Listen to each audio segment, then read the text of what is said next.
Bonjour à tous, c'est avec plaisir que nous nous retrouvons aujourd'hui pour la première vidéo commentée de notre chaîne. Ce court-métrage sera notre premier tuto et sera dédié au biberonnage des menthes. Pour ceux qui l'ignoraient, le terme biberonnage se réfère à l'action de nourrir une menthe directement au mandibule de la même manière que l'on nourrirait un bébé avec un biberon. On utilisera cette méthode pour les menthes capricieuses et refusant de chasser, pour les menthes malades, pour les menthes physiquement handicapées, ainsi que pour les vieilles menthes. Pour finir, le biberonnage nous permettra de nourrir plusieurs spécimens avec une seule proie et sera d'une aide précieuse lorsque ces dernières ne seront pas de taille adaptée.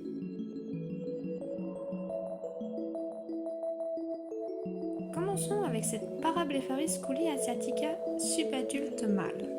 L'espèce de caractère farouche et méfiante refusera de chasser si une proie l'effraie.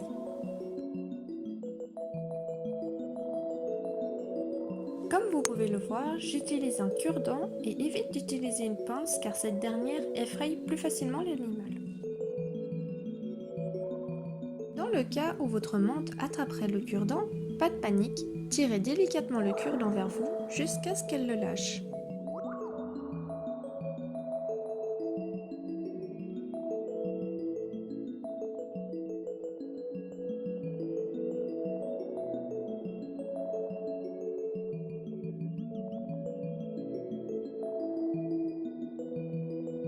Dans un premier temps, il vous faut couper préalablement une proie en plusieurs morceaux.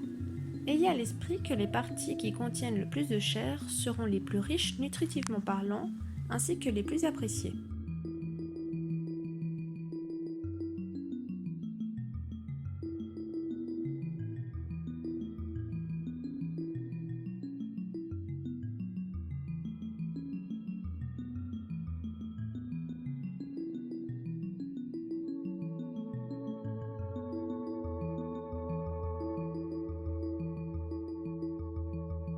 Voici une Hymenopus coronatus mâle qui a mal mué.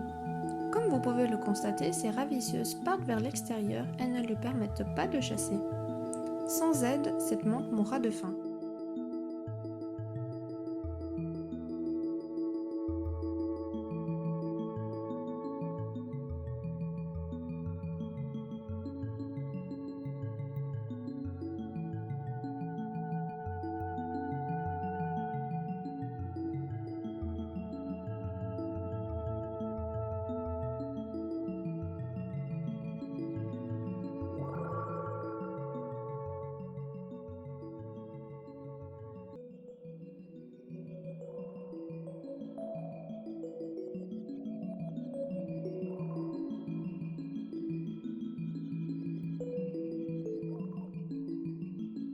À présent, occupons-nous de cette femelle Soulea lobipes adulte.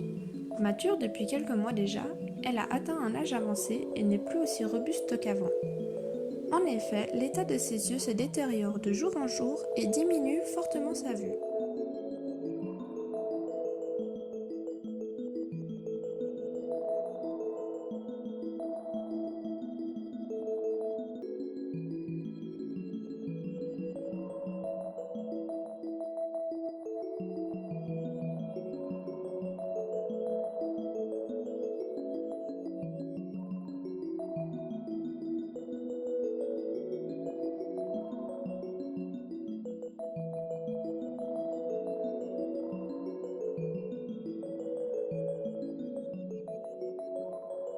Pour ce dernier extrait, donnons à manger à cette Theopompela chopardi juvénile. Cette espèce est rare et possède un régime alimentaire particulier du fait qu'elle vit sur les écorces des grands arbres d'Afrique de l'Ouest. Les proies que nous détenons en élevage ne l'intéressent pas toujours et le biberonnage devient alors très intéressant. L'espèce est très vive, très méfiante, mais surtout très rapide. Il faudra donc redoubler de délicatesse.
Voilà, ce tutoriel touche à sa fin. Et comme expliqué initialement, le fait de commenter a été pour nous une première. Bien sûr, cette vidéo fera partie d'une longue série. Nous nous sommes investis et beaucoup de travail a dû être mis en œuvre pour la réalisation de ce court-métrage. Nous espérons donc que le contenu vous aura plu et qu'il pourra vous être utile. Si vous avez des questions, n'hésitez pas à les poser en commentaire et pensez à vous abonner afin de pouvoir suivre nos prochains tutoriels et d'autres contenus dédiés aux animaux.